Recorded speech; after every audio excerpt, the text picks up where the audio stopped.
Bonjour tout le monde, bienvenue à cette formation sur Kinetic GMM. Donc aujourd'hui, on va se parler de la plateforme de gestion des gateways dans l'info nuagique, dans le cloud de Cisco et vous permettre de déployer vos projets d'IoT plus facilement et de pouvoir grossir vos réseaux rapidement et d'aller récolter un paquet de données beaucoup plus facilement que ce que ça en a l'air. Donc, mon nom est Johan Arens, je suis concepteur de réseau chez Cisco et je m'occupe de toutes les initiatives d'IoT pour la province de Québec au Canada.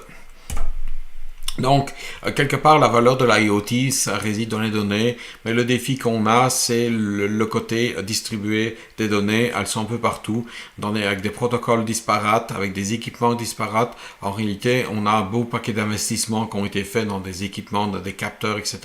On va aller récolter ces données et aller voir une façon de remettre ces données consommables par n'importe qui pour pouvoir prendre des décisions à faire. Dans le fond, c'est ça qu'on cherche à faire avec les projets d'IoT principalement.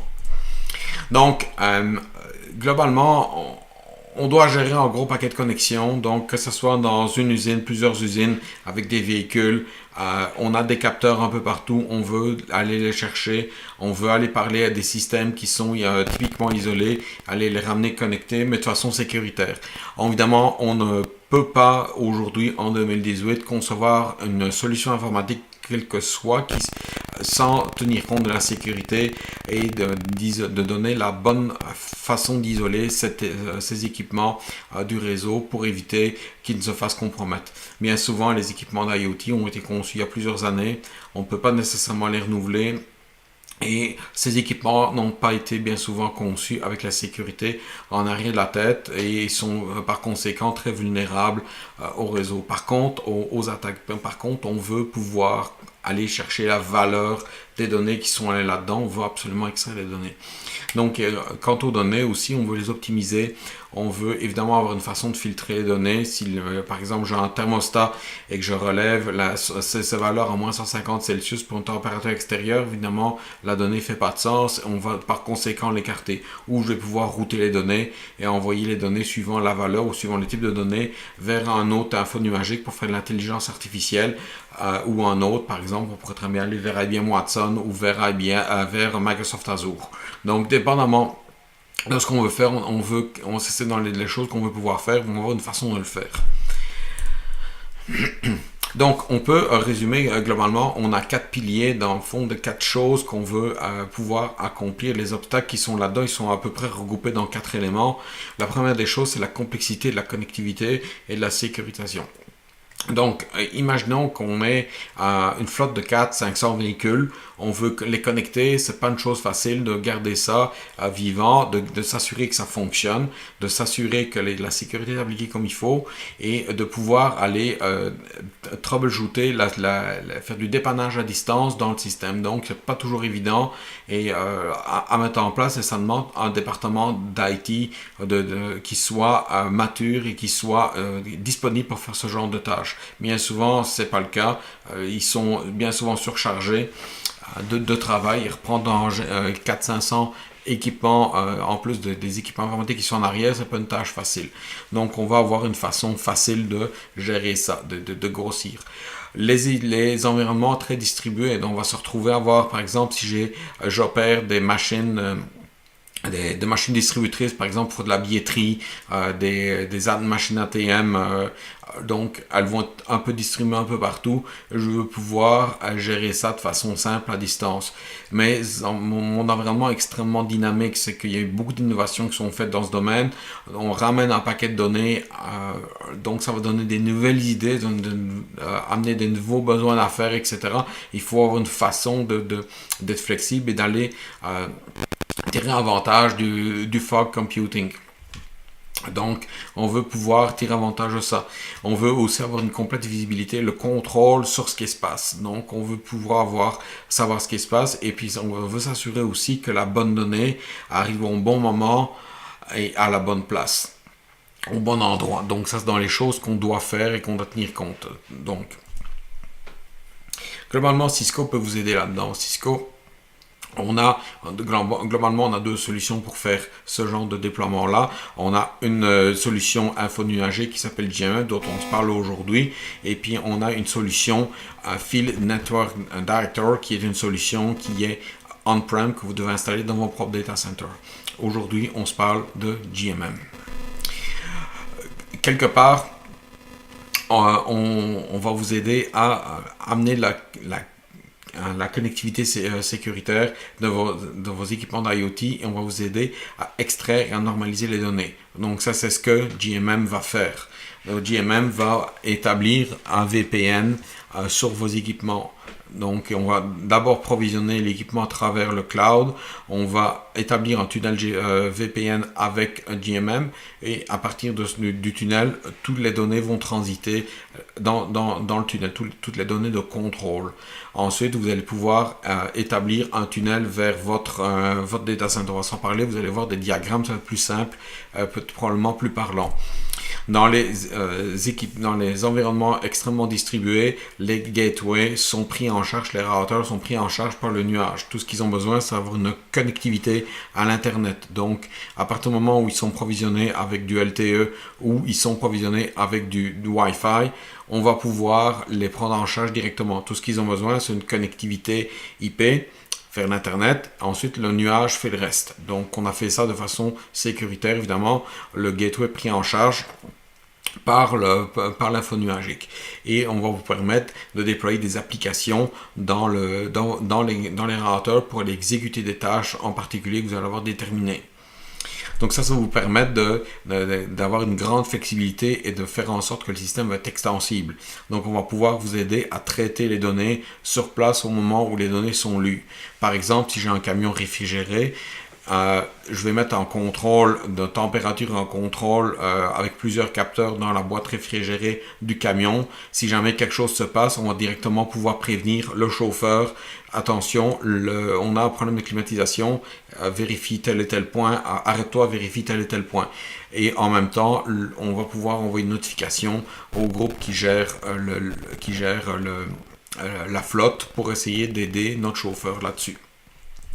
On va avoir de la visibilité et le contrôle, donc on va pouvoir aussi monitorer la solution à distance et on va pouvoir vous aider à filtrer et à router les données là où vous voulez qu'elles soient. Donc ça va être routé pas seulement sur la destination en tant que tel, le routage habituellement se fait à partir d'adresses IP, on va pouvoir router les données basées sur le type de données et basées sur les valeurs des données.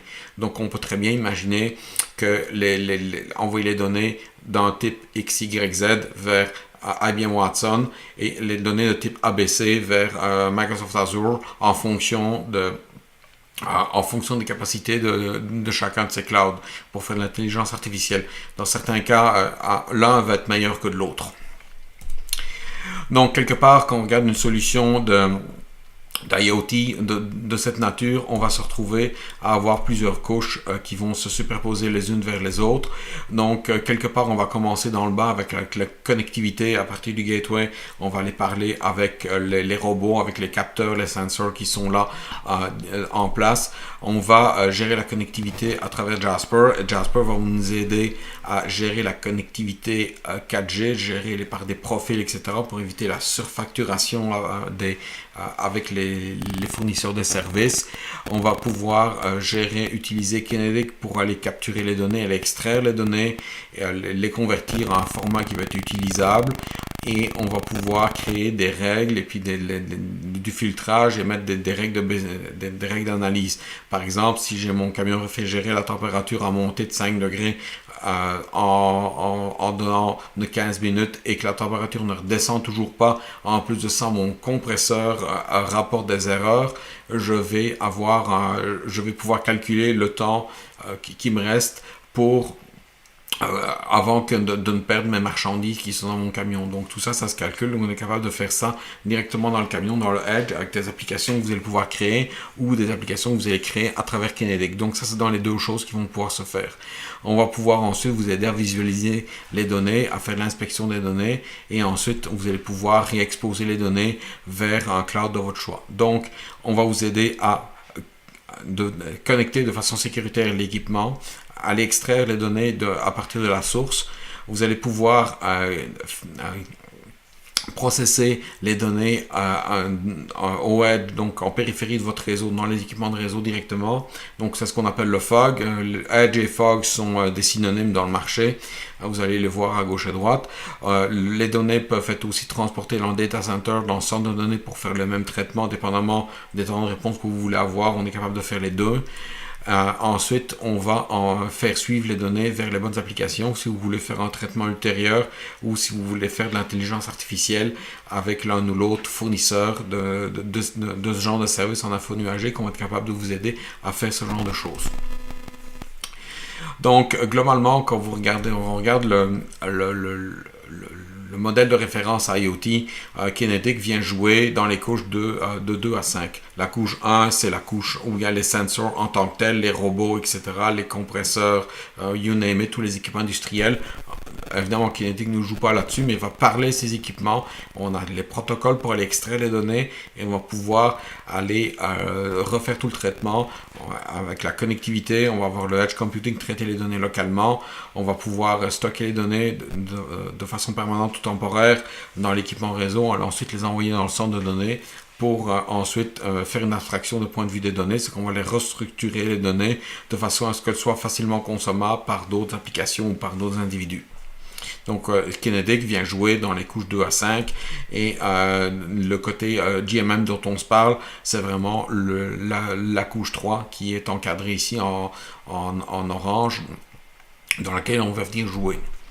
Donc, quelque part, quand on parle des gateways, ben, on a toute une série d'équipements.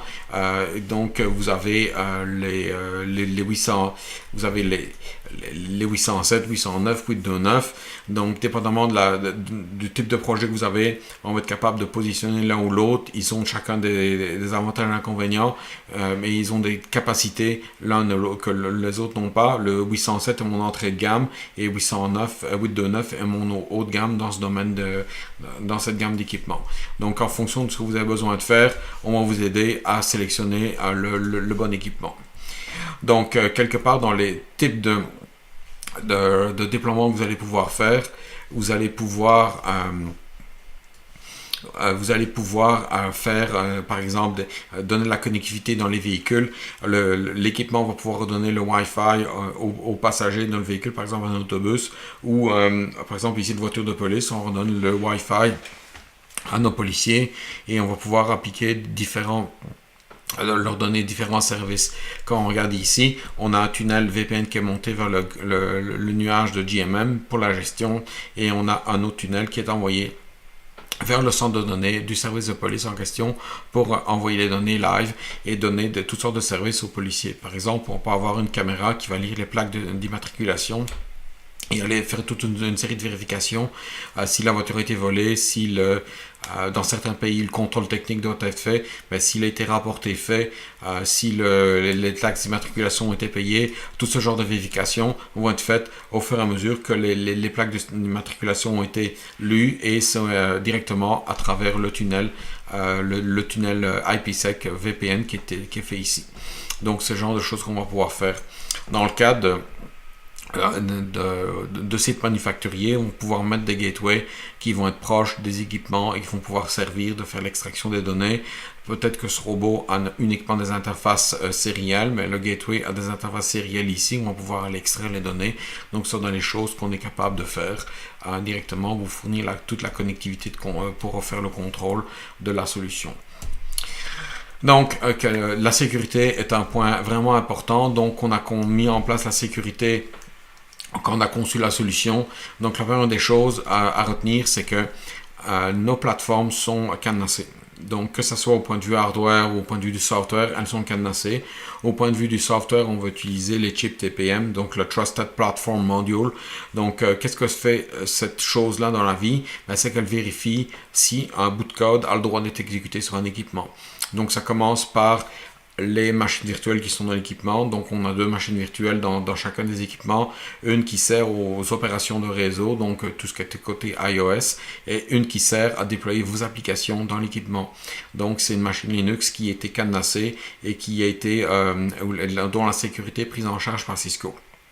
Donc, chaque fois qu'on veut exécuter quelque chose, on va aller valider contre le TPM si on a un bon certificat, si c'était valide, le certificat n'a pas été révoqué, etc.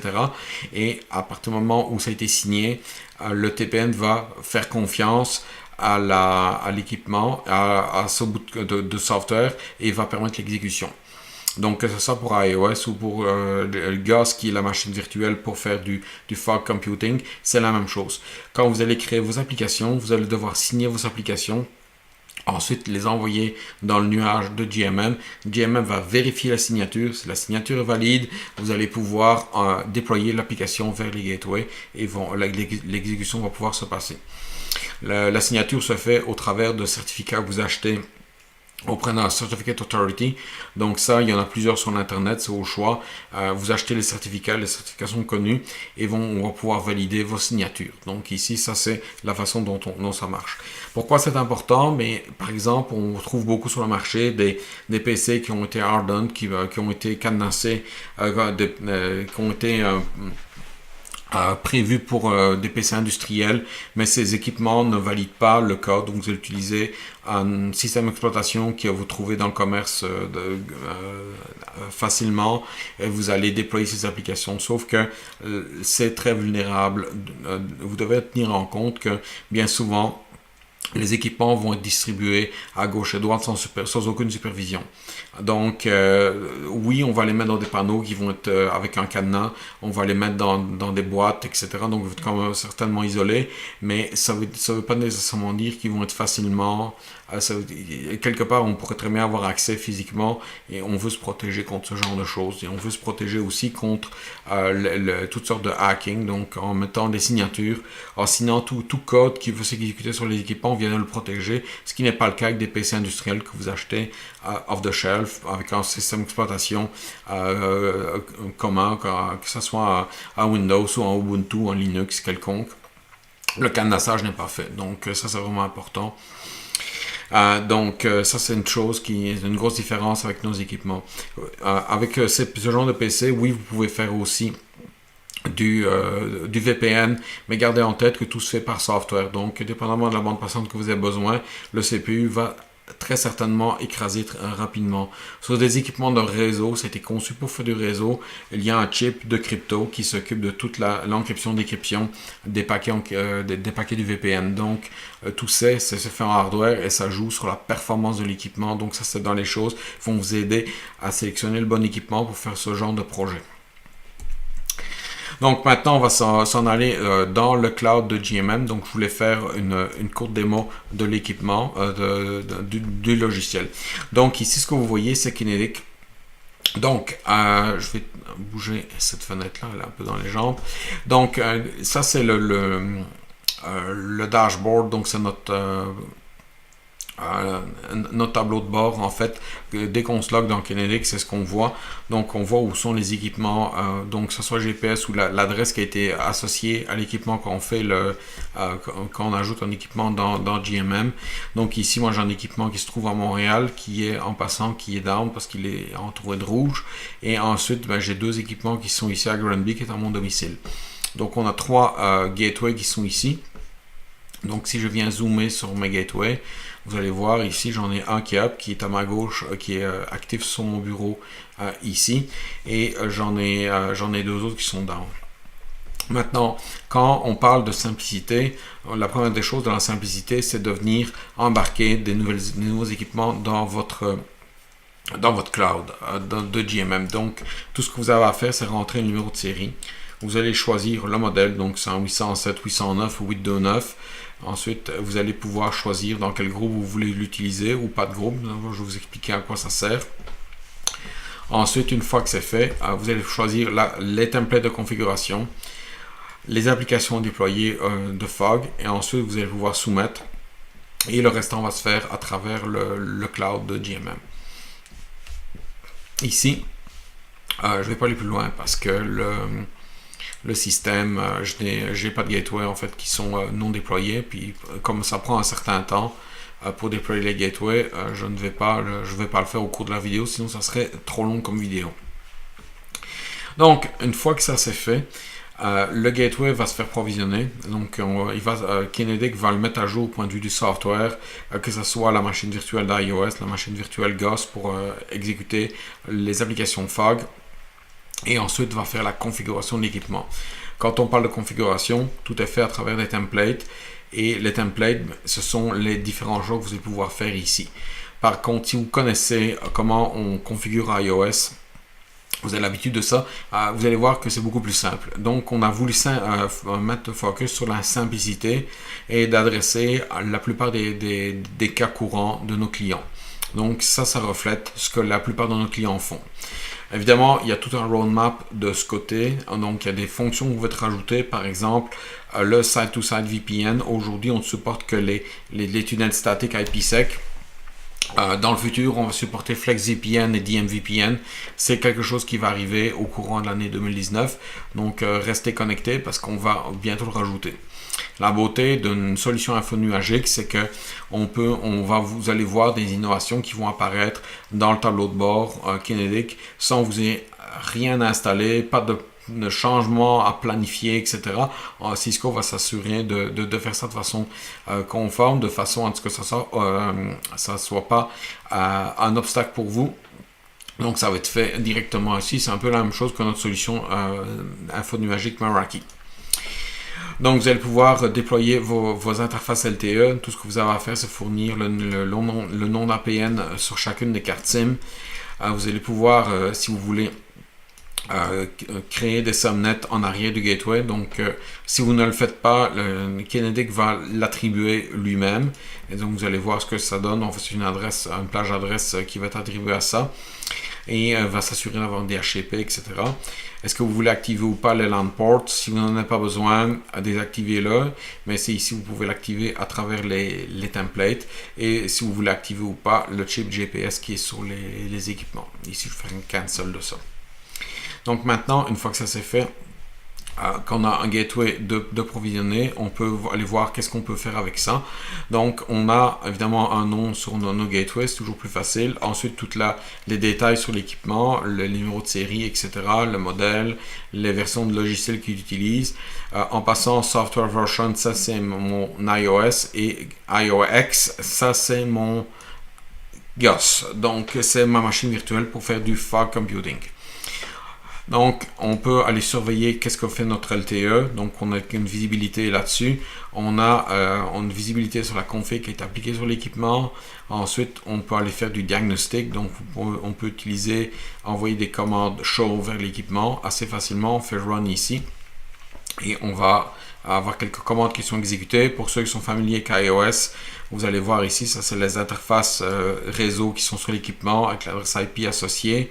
Et vous allez voir la table de routage qui est active dans l'équipement. Donc ça c'est ce que vous voyez aujourd'hui. Donc on est capable de faire une série de tests, on est capable de lancer des commandes de debug pour troubleshooter une situation en particulier. Et valider la configuration, la connectivité avec le cloud de Kinetic. Donc on va pouvoir aller valider avec le gateway lui-même, donc avec iOS et avec la machine virtuelle GOS pour aller voir pour nos applications. Donc ça c'est vraiment le côté, tout le côté gestion du côté du gateway. Maintenant, quand vous voulez utiliser des applications FOG, vous voulez créer des applications, vous avez plusieurs choix. Vous pouvez faire des applications Linux natives, vous pouvez faire des applications de style Docker, donc des containers, ou des applications Java. Dans ce cas ici, j'ai créé plusieurs applications. J'en ai pris une qui vient de Cisco. En fait, c'est EFS, c'est de l'application pour faire du FOG dans le cadre de Cisco Kinetic IFM. Ça va faire le cadre d'une autre présentation. Je vais vous montrer à quoi sert ce genre de module, qu'est-ce que vous pouvez en faire. Par contre, ici, dans le cadre de cette démo, j'ai créé deux applications. J'ai créé Mosquito, qui est un broker MQTT. Si vous êtes moins familier avec MQTT, je vous suggérerais d'aller visionner mon autre vidéo sur MQTT qui explique le quoi et le pourquoi du protocole MQTT, à quoi il sert. Dans le cas ici, j'ai packagé MQTT Mosquito qui est en open source dans un petit Docker et je l'ai poussé dans une machine virtuelle. Dans un container Docker, pour être exact. je l'ai poussé ici, donc après ça, je suis capable de venir l'installer. Donc, je vais le sélectionner ici. Je peux l'installer sur des équipements. Donc, je peux déterminer où est-ce que je veux l'envoyer. Je peux l'envoyer sur l'un ou l'autre groupe. Voici à quoi servent les groupes. C'est qu'on va pouvoir choisir de dire, OK, ben, je veux pousser cette application dans tous mes 809. Donc, à partir du moment où je fais install, dès que le 809 va devenir live, il va se faire pousser l'application. Donc, ça, c'est vraiment la beauté de ça.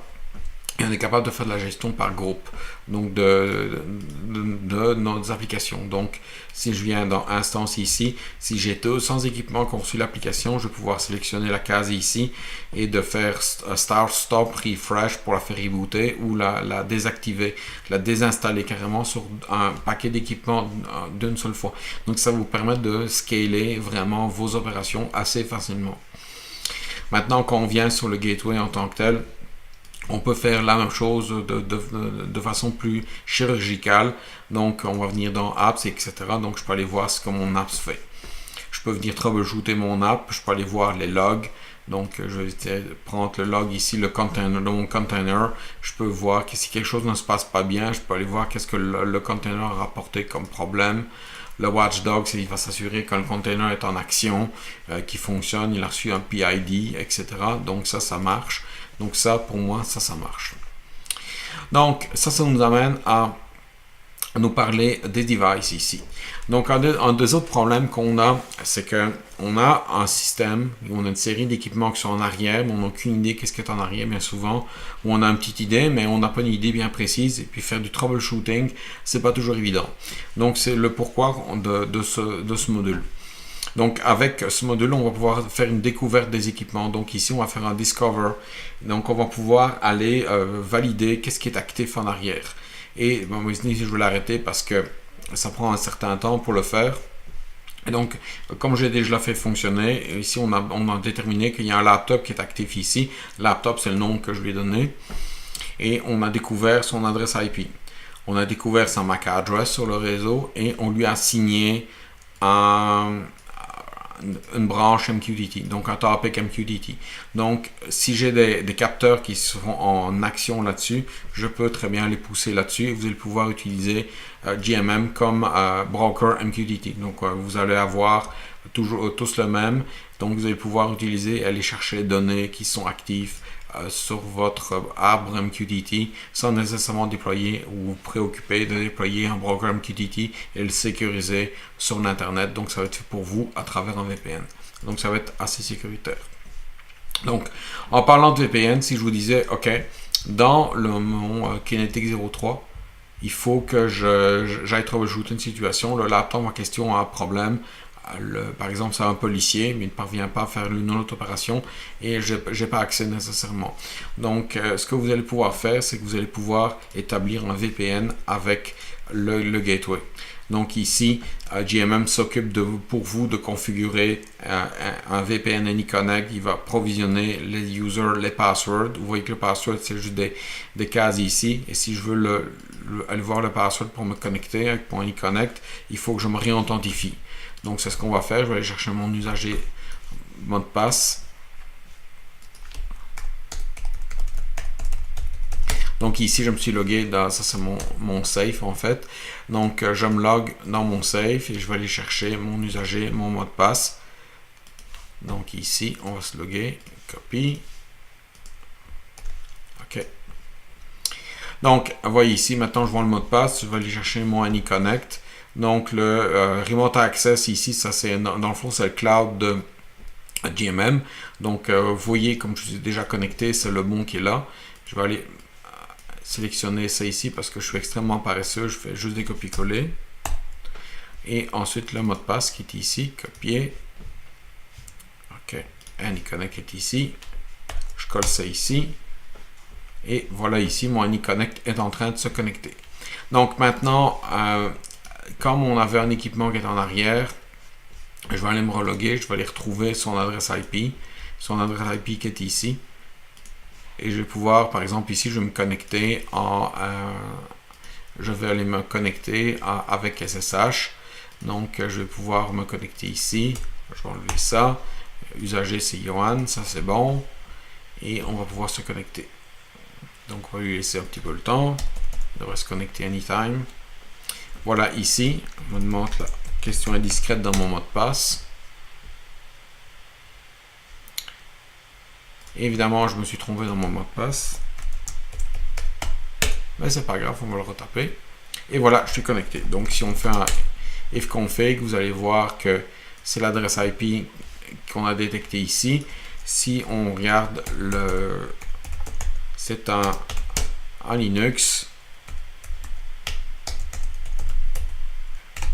et c'est un vieux Ubuntu. Donc vous voyez ici, c'est Ubuntu 14.04. D'ailleurs, il serait mûr pour un upgrade, mais ça c'est une autre histoire.